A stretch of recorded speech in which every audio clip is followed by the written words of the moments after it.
Dunia kembali dihadapkan dengan kondisi geopolitik yang tidak stabil. Belum selesai perang antara Rusia-Ukraina, kini perang antara Israel-Hamas menjadi sorotan dunia dan menimbulkan kekhawatiran mengenai lonjakan harga energi yang akan kembali terjadi. Namun pertanyaannya adalah apakah peperangan kali ini akan mengulang permasalahan yang telah terjadi? Selengkapnya kita akan bahas dalam perang Israel-Hamas versus Rusia-Ukraina. Lebih sengsara mana? Kita lihat slide yang pertama. Ya, terdapat beberapa perbedaan antara dua peperangan ini. Di antaranya adalah dampak dari krisis energi dan pangan.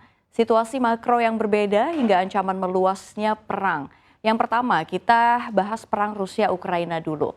Melesatnya harga energi dan pangan ini akibat perang Rusia-Ukraina utamanya terlihat pada komoditas batu bara, lalu ada minyak hingga gandum. Kenaikan harga ini disebabkan oleh adanya penolakan produk komoditas Rusia oleh negara pendukungnya akibat serangannya pada Ukraina, terganggunya produksi hingga distribusi. Hal ini tentunya akan berdampak signifikan mengingat Rusia ini memiliki peran penting dalam pasokan batu bara global sebagai eksportir terbesar ketiga dunia. Rusia menyumbang sekitar 45% kebutuhan energi ke Eropa. Rusia dan Ukraina ini memasok 25,6% dari pasar gandum dunia, 23,9% barley, dan 13% jagung. Dan Rusia juga menjadi tulang punggung dunia untuk produk pupuk sehingga perang ini melambungkan ongkos pertanian. Berkurangnya ekspor Rusia akan mengurangi pasokan global sehingga permintaan lebih tinggi dari pasokan dan harga pun juga terdorong. Permasalahannya diperparah dengan adanya kondisi makroekonomi yang sedang menghadapi fase komoditi super cycle. Alhasil, harga batu bara ini terbang hingga menyentuh level tertinggi sepanjang masa menembus level 450 US dollar Amerika Serikat per ton. Dan kita ke slide berikutnya untuk beralih ke perang Israel-Hamas ya. Kedua wilayah ini tidak memiliki produk komoditas hulu yang berkontribusi penting terhadap dunia. Tetapi kedua negara ini memiliki dukungan dari negara pemasok energi penting dunia khususnya minyak dan juga gas. Amerika Serikat yang mendukung Israel merupakan produsen minyak dan gas terbesar dunia. Sementara Iran yang mendukung Hamas juga berperan penting terhadap kontribusi energi global.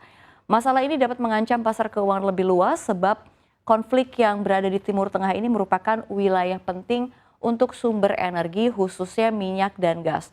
Dan lagi negara pendukungnya juga berkontribusi besar untuk energi dunia. Jadi kalau kita lihat secara makroekonomi, inflasi yang mulai terkendali dapat meningkat sehingga kebijakan pengetatan suku bunga dapat kembali terjadi. Hal ini dapat menyebabkan perekonomian semakin melambat yang dapat mengakibatkan resesi bahkan krisis perbankan.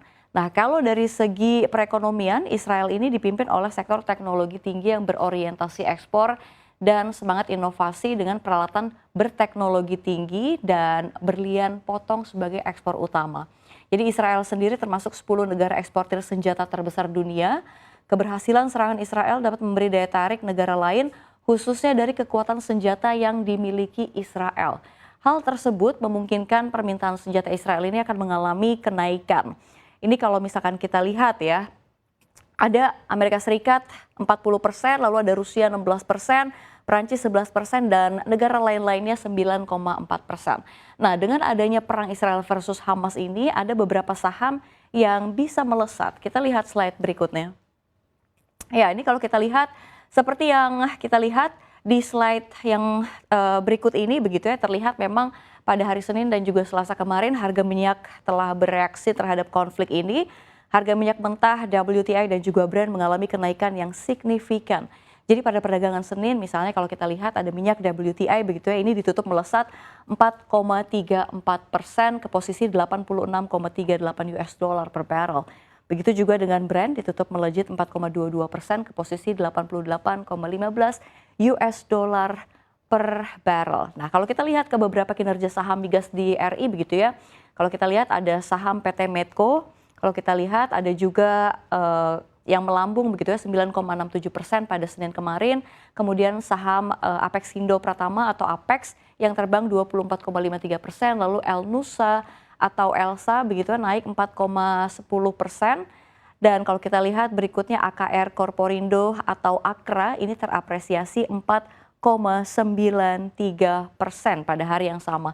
Dan kalau kita lihat saham migas Indonesia memang rentan terhadap fluktuasi harga minyak mengingat keterkaitan langsung mereka dengan pasar minyak global. Jadi kenaikan harga minyak dapat berpotensi memberikan manfaat bagi perusahaan di sektor ini yang mengakibatkan peningkatan pendapatan dan kinerja saham.